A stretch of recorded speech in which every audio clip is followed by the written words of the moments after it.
Bienvenidas, bienvenidos a un programa más de Conversando con Correa, esta vez con un invitado muy conocido, compañero de ruta, de lucha allá en Ecuador. Me refiero al canciller histórico de Ecuador, al menos en las últimas décadas, el que más largo tiempo ha ocupado el cargo de 2010 al 2016, en un periodo fascinante para América Latina, donde se buscaba la integración, se buscaba presencia como bloque a nivel internacional. Me refiero a Ricardo Patiño. Él tiene formación de economista y entre las cosas interesantes fue el mejor alumno de su universidad, México. ¿Cómo se llama tu universidad? La UAM, la Universidad UAM. Autónoma Metropolitana. Pero luego de graduarse, en lugar de empezar una carrera para hacerse un nombre profesional o acumular riqueza, fue un año a ayudar a la revolución sandinista. 2 años. Bienvenido, Ricardo. Cuéntanos cómo fue esa experiencia con el sandinismo. Fue fantástica. Gracias por la invitación, Rafael. Pero bueno, fue fantástico porque yo me había acabado de graduar. Todavía no me habían dado mi título, no lo había ido a recibir. Y triunfó la revolución nicaragüense y pues pedí a las personas que estaban al frente que me permitieran ir a entregar mis pocos conocimientos y mi voluntad. Así es que, bueno, felizmente una buena formación académica me permitió asumir prácticamente casi de inmediato la jefatura de planificación económica de la zona sur, de la reforma agraria. Y fue fascinante porque, bueno, uno pensaba como profesional, como tú hacías referencia, que iba a estar en algún lugar haciendo números, cuentas, planes, pero era... Primero, la contrarrevolución estaba en marcha, o sea, nos mataban a compañeros todos los días. Pero había cosas muy interesantes, como planificar en medio del caos que 50 años de dictadura somocista habían dejado. Del caos, de la pobreza, del desorden, de la marginación. Recomponiendo la democracia por medio de la lucha armada, ¿no es una especie de contradicción? Sí, parece mentira, pero no había más porque eran 50 años de una dictadura sangrienta que ya ni los propios Estados Unidos la aguantaba. Ya era tan vulgar, tan salvaje lo que hacía. Se robaban los recursos. No ha aguantado eso y mucho más, ¿no? Sí, claro. Se robaban los recursos que llegaban después del terremoto. Bueno, era un país, pero en la debacle, ¿no? Pero si legitiman la lucha armada para recomponer la democracia, entonces ellos pueden legitimar la lucha armada para combatir esa lucha armada. Sí, así es, claro. Y por eso les armaron los contras, ¿no? Claro, porque, digamos, pero era indispensable, era un tiempo en que era necesario. Vivíamos esa época de dictaduras sangrientas, ¿no? Y había que eso reaccionar. para los jóvenes, ¿no? Lo desconocen. Y para los adultos es fácil olvidar y los reduccionismos abundan, ¿no? De repente guerrilleros comunistas que querían tomarse el poder, los Castros en Cuba, unos aventureros ambiciosos, y se les olvida decir que luchaban contra un tirano sanguinario, corrupto, Claro. como era Fulgencio Batista. Claro. En el caso cubano, en el caso nicaragüense, Anastasio Somoza, y así una serie de procesos en nuestra América, ¿no? De lucha contra esas dictaduras, porque no hay otra manera de defenderse. Y en buena hora que ahora ya no es necesario hacerlo, digamos, ya no parece ser necesario que hay otras formas de dominación. ¿Cuáles son esas formas? Sí, bueno, es lo que denominamos ahora el neocolonialismo, ¿no? Y tenemos que recordar algo. Todavía tenemos incluso ocupaciones militares, ocupaciones como países, digamos, en nuestra región, que son vergonzosas. No olvidemos que tenemos una base militar en Guantánamo de los Estados Unidos, en Cuba. Tenemos las Malvinas, tenemos Puerto Rico, tenemos islas a través de las cuales se blanquea el dinero con la doble moral de los imperios, las Islas Vírgenes, Bermudas, etc. En una de las regiones más importantes desde el punto de vista geoestratégico para los Estados Unidos. Tener esos lugares en donde se blanquea dinero, donde se esconde el dinero mal habido y también algún buen habido, que no creo que sea mucho, porque si no, no estarían tan escondidos en lo que yo le llamo guaridas fiscales. Es decir, las tienen justamente para eso, para que no se vea tan feo que en su propio interior de las naciones desarrolladas industrialmente hagan ese tipo de trabajo. Pero el neocolonialismo tiene básicamente que ver con otras formas de dominación. Bueno, hay varios elementos que lo podemos comentar. Uno, que tú lo has destacado muchísimo, que es la prensa. O sea, una manera de dominación cultural que es a través de la prensa. Cuando nos mienten descaradamente para poder invadir a un territorio como Irak, cuando mienten sobre Siria y lo invaden, cuando se inventan cualquier cosa para destruir territorios y apropiarse de sus recursos naturales o dividir a la gente, porque finalmente es lo que hacen. Entonces, los medios de comunicación, y no solamente los medios, sino en general otro tipo de recursos culturales como las películas. O sea, las películas son también... ¿sí? De la Segunda Guerra Mundial la ganaron los estadounidenses, ¿no? Sí. Los 20 millones de muertos rusos es un detalle irrelevante. No son nada, claro. Tal vez el poder más grande de la historia, porque no hay ejército que pueda invadir el mundo. La desinformación sí te puede invadir el mundo. Eso es lo que yo te decía, el nivel de penetración que tienen a los élites más cultivadas, digamos, académicamente, y hasta los sectores más pobres. Entonces, esa es una parte del poder sutil dominación. Así es, que es sutil dominación o legitimación.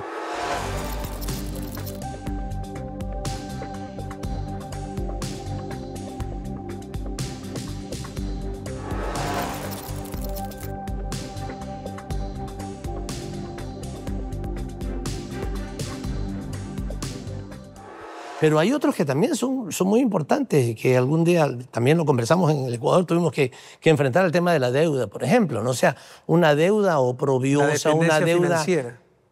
Claro, en muchos casos ilegítima, en otros casos incluso francamente ilegal, que incluso algunos autores le llaman odiosa, porque es la deuda para comprar armas y productos y equipos para atacar a tu propia población, o para ponerse de acuerdo con otros países, como hemos conocido casos de que se prestan equipos y armas para oprimir a otros pueblos.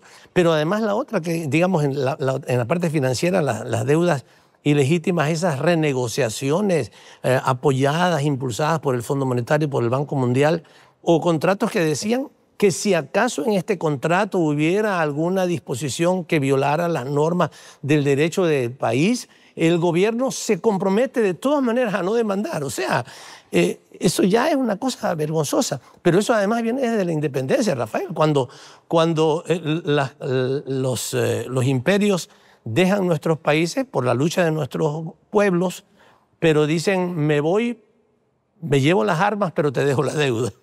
¿Y cuánto tiempo tuvimos la deuda, famosa deuda inglesa, en el caso del Ecuador?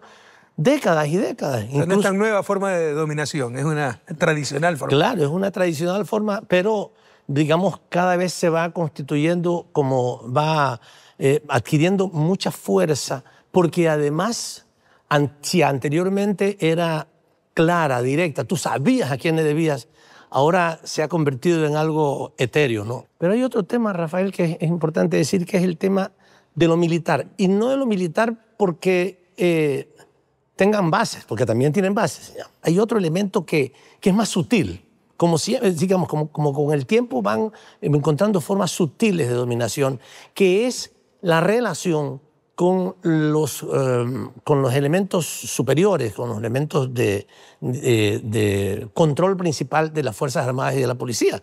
A nosotros nos tocó, a mí me tocó además ser tu ministro de Defensa, Rafael, y lo pude observar con claridad.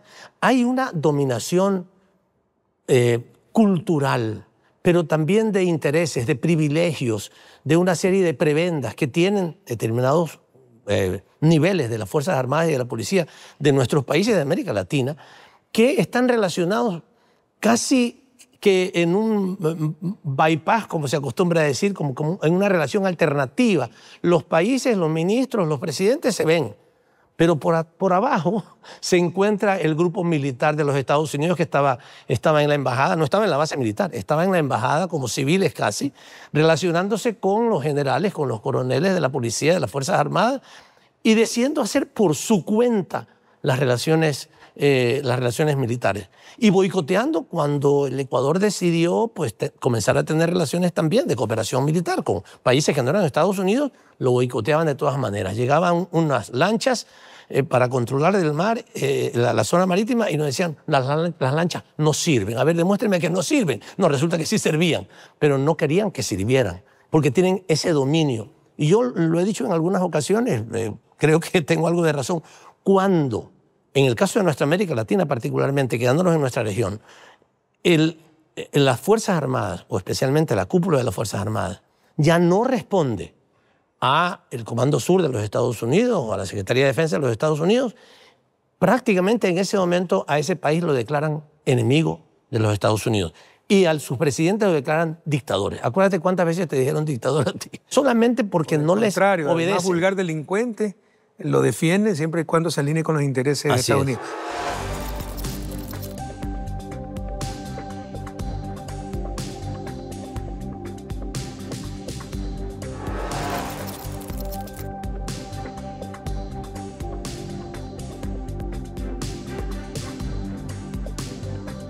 Pero hay otras formas también. Bueno, tú has hablado de lo financiero, lo militar, lo judicial. Han infiltrado nuestros sistemas judiciales, manejan fiscales corruptos, manejan jueces serviles con seminarios, con dádivas, con visas para 5 años, y así manipulan la justicia, ¿no? Y se da el lawfare, que es la nueva forma de persecución a dirigentes políticos incómodos para sus intereses. Porque neutralizando dirigentes con gran apoyo popular, como cuando metieron preso a Lula y hicieron presidente Bolsonaro, o aparte cuando me sacan una sentencia un día antes de inscribirme como candidato a ser presidente Guillermo Lasso, le están robando la democracia a nuestros pueblos. Claro, así es. Roban la democracia y destruyen la honra. Bueno, pero ya que entramos a conversar sobre las nuevas formas de dominación, otra forma de dominación muy sutil, estamos en una sociedad del conocimiento. El conocimiento es un bien sin rivalidad. O sea, es que tú tengas una idea y la compartas, no te quite esa idea. Claro. Lo más eficiente socialmente debería ser compartir ese conocimiento, pero estamos derivando a un capitalismo cognitivo que privatiza ese conocimiento. Es la nueva forma también de colonialismo, el colonialismo cognitivo, donde ya el valor material de las cosas directo es ínfimo y es lo que te cobran por el supuesto conocimiento, que es un acumulado histórico de toda la humanidad, y muchas veces con un sobrevalor impresionante, ¿no? Entonces dirán, bueno, sí, pero ese conocimiento lo produce el primer mundo, así que tienen razón si quieren privatizarlo y cobrarles caro. ¿Para qué no producen ustedes conocimiento? El mundo en desarrollo, América Latina. Bueno, de acuerdo. Entonces también páguenos pues, por los bienes ambientales que consumen y que somos nosotros que producimos con la selva amazónica. Pero esos son de libre acceso. Así es. Entonces, lo que ve es que todo depende sencillamente de quién es el más poderoso, no de cuestiones de justicia o de principios. Claro. Ahora, ahí nos toca, además de reconocer esa injusticia, nos toca también cumplir el papel que, por ejemplo, ha cumplido China. Bueno, que anteriormente lo cumplieron otros países. Nos toca hacer eso, pero también nos toca, y yo creo que en eso ha sido muy importante la iniciativa que desarrollaste desde la presidencia de crear universidades, centros de investigación, centros tecnológicos, centros de innovación adicionalmente, que pueden tener resultados relativamente en corto plazo.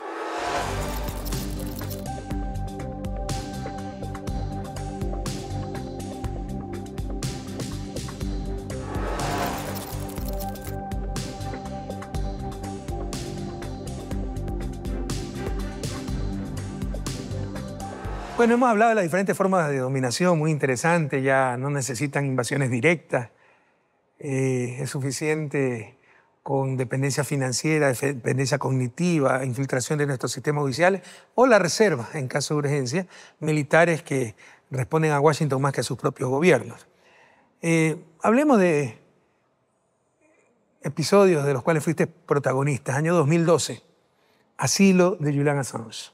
¿Por qué se otorgó ese asilo? Tú eras el canciller de la República. Sí, bueno. En Ecuador, donde se asiló en la Embajada de Londres, en la Embajada de Ecuador en Londres se asiló el periodista Julian Assange. Bueno, a Julian Assange lo perseguían inclementemente, también utilizando el lawfare, ¿ya? Inventándose un supuesto mal comportamiento, ese era el pretexto, para seguirlo y para enviarlo a los Estados Unidos, en donde ya había comenzado en esa época, había comenzado de manera secreta un juicio contra Julian Assange.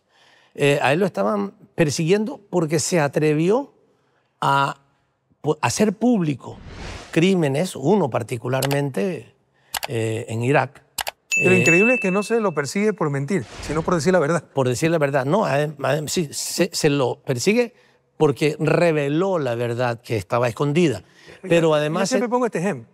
Si esa verdad que reveló Julian Assange hubiese sido rusa, china, ya tendría un monumento en el centro de Washington. Así es, claro. Pero fue una verdad perjudicial para Estados Unidos, entonces perseguido y enterrado en vida. Habían puesto La doble moral internacional. el nombre al Instituto de Libertad de Expresión, y etcétera. Es decir, habrían hecho fiesta, etcétera. Pero en el caso de Julian Assange, esto fue realmente gravísimo. La persecución contra él y las mentiras que nos decían a nosotros, las mentiras o las omisiones. Le preguntábamos al gobierno de Estados Unidos, ¿ustedes han comenzado un juicio contra él? No te contestaban, digamos, ¿no? Les preguntábamos... Eso es importante, hay que hacer la pausa y un ratito, si me lo permite. Julian Assange entró en julio, me parece, en la embajada, ¿no? Sí. Y se le dio en agosto recién, casi 2 meses después, porque se hizo un profundo estudio de su caso. Así es, claro. Porque la gente cree que entró y le dimos porque el asilo, nos caía bien. Porque nos caía mal Estados Unidos. Sí, ¿no? Hizo toda una investigación, se pidió información y ni siquiera respondían. Así es, sí.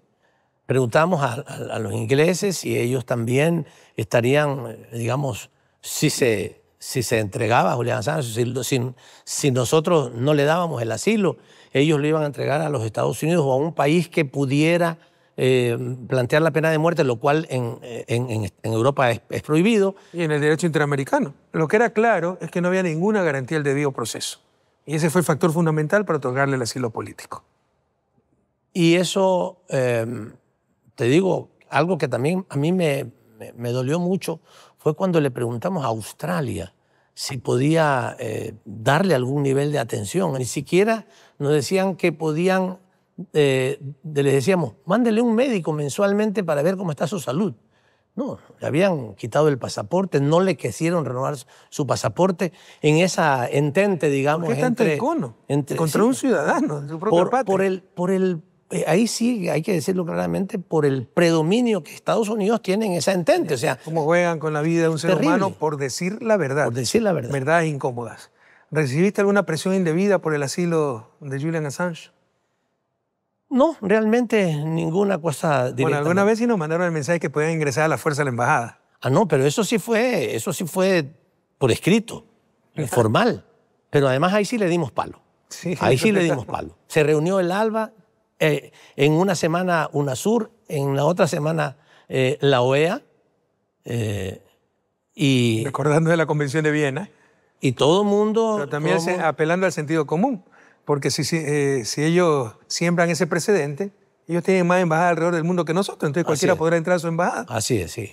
Y finalmente, incluso en la decisión de la OEA, hasta la misma representante de los Estados Unidos tuvo que aceptar, adscribirse, digamos, a la opinión mayoritaria de todos los países de América que dijeron que no se podía entrar a nuestra embajada. Fue increíble lo que se logró en ese momento, porque, claro, nos amenazaron con entrar. Después de eso, lo que siempre dijeron es, no reconocemos el asilo, no reconocemos la Convención de Caracas de 1954, nosotros tenemos la obligación de cumplir con Suecia esta orden de prisión europea, pero les demostramos que además era absolutamente débil los argumentos que... Pero cuando entró a la embajada no tenía ni siquiera orden de prisión, ¿no? Él, claro, no tenía, claro. Una lástima, ¿verdad? Ricardo Patiño, canciller de la República del Ecuador del 2010 al 2016, una época muy interesante, de mucha esperanza en América Latina, donde se recuperó el sueño integracionista. No logramos esa integración que hubiese sido muy importante para el desarrollo, y tenemos 200 años de su desarrollo. Se avanzó muchísimo del 2010 al 2016 con UNASUR, con CELAC. Hoy prácticamente todo está destruido. ¿Qué piensas al respecto? Bueno, una gran decepción para comenzar. Una gran decepción porque el proceso integracionista, muy distinto al de la OEA, que es un lugar en donde el Ministerio de las Colonias. Sí, pues un montón de burócratas. En Washington, imagínate, El Salvador tiene un problema con Estados Unidos, va a discutirlo a Washington. Sí. ¿Qué oportunidad tiene? Claro. O cualquier país latinoamericano. Sí. Tuvimos un proceso realmente extraordinario, con excelentes resultados, especialmente en los temas que tienen que ver con democracia, con política, con acercamiento económico entre nuestros países. Entrábamos a temas que tenían que ver con ciudadanía, con temas que tenían que ver con gestión de inundaciones, ese tipo de cosas.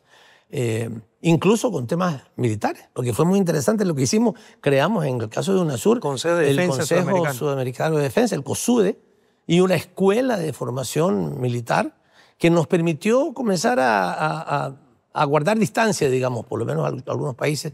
Incluso algunos países denunciamos el Tratado Interamericano de Asistencia Recíproca, que fue una farsa, que solamente sirvió a los Estados Unidos para invadir debió acabarse después de que Estados Unidos apoyó al Reino Unido en la invasión de las Malvinas. Claro, o sea, porque contradecía totalmente el TIAR. Incumplió completamente el TIAR, pero ellos son los que dirigen el TIAR, dirigen a los militares. Es en función de ellos, no es lo que está escrito, sino así en función todo de sus lo que intereses está escrito, coyunturales. Así es. Entonces logramos muy importantes resultados, se reunían los presidentes, logramos, este es un tema que yo siempre lo destaco, Rafael, cuando tú como presidente de CELAC y el presidente de Uruguay, se me va el nombre ahorita. Tabaré Vázquez como presidente de UNASUR en ese momento. Falleció ya, ¿no? Un gran ser humano. Ante una situación muy grave entre Colombia y Venezuela, había mucha tensión por incursión de grupos irregulares en las fronteras y comenzaron ya prácticamente a tener como roces entre las fuerzas militares de Colombia y de Venezuela. Lo que habría sido terrible. O sea, en nuestra América, afortunadamente, no tenemos conflictos militares limítrofes y esto parecía incendiarse. Tanto es así que a mí me tocó, como canciller tuyo, Rafael, viajar, creo, como 2 o 3 días insistentemente entre Bogotá y Caracas, tratando de convencer a los cancilleres y a los presidentes de que era necesario reunirse para tratar el tema y que no siga escalando el conflicto. Pero se logró detener ese conflicto que hacía pensar que podía. Porque además ya no solamente eran los roces militares, eran las declaraciones públicas. Bueno, eso, por ejemplo, eso no tenemos ahorita. Lamentablemente, no tenemos esa reacción inmediata que pudimos tener en ese tiempo, igual con el intento de secesión en Bolivia, con el intento de golpe de Estado en el caso del Ecuador en el 2010. O sea, todo lo que se logró por la agilidad de un organismo de integración integral, como tú le llamabas. Porque era también ejecutivo, los grandes proyectos de integración de infraestructura, por ejemplo, interconectividad. Claro, eso ya, comenzábamos a pensar en eso y lamentablemente, yo digo, no quiero decir visión, sino el criterio miope, obtuso de algunos gobiernos de derecha que no por ser de derecha tenían que ser miopes, pues. Porque la integración no depende de la izquierda o de la derecha. O sea, la integración, veamos beneficia Europa, a todos. veamos África, veamos los países del sudeste asiático, los países del Golfo Pérsico, tienen grandísimas diferencias, pero tienen elementos en común. El propio territorio ya es común y eso ya les ayuda mucho. Ya, ahí tienes que defender una serie de posiciones hacia el exterior, incluso de defensa territorial, pero además comercio intrarregional, que en el caso de nuestra región es apenas, creo que el 17-20% del comercio interregional, cuando en Europa es el 80%. ¿Cuánto puede ayudar que nosotros desarrollemos esas capacidades y los temas de infraestructura, los temas de movilidad, los temas de ciudadanía, los temas de seguridad social? ¿Existe la esperanza de un mundo más multipolar que permita un poco una mayor dispersión del poder y en consecuencia pues más participación y más preocupación por el bien común? Mira, yo creo que el surgimiento de los BRICS es una esperanza para el mundo. El hecho de que tengamos un banco BRICS, yo creo que es muy importante porque me parece, es uno de los elementos más importantes para aspirar a efectivamente un mundo multipolar, porque no quisiéramos hablar de un mundo bipolar, digamos, que antes de la caída del muro de Berlín era la bipolaridad Rusia, Unión Soviética, Estados Unidos, y yo creo que a nivel del mundo no nos interesan tampoco esas bipolaridades, sino una multipolaridad. No nos interesa cambiar de amo, nos interesa poder hacer oír nuestra voz, claro, que se respeten también nuestros legítimos intereses. Y yo intereses. creo que ahí si los BRICS tomara una iniciativa de generar diálogos birregionales, sería muy importante porque eso puede ir configurando un nuevo panorama económico. Lo que es claro es que la decadencia del imperio norteamericano junto con la Unión Europea y Japón es una decadencia que no es que se la ve ya en este momento, pero los números, las cifras y los acontecimientos indican que va en una declinación sostenida.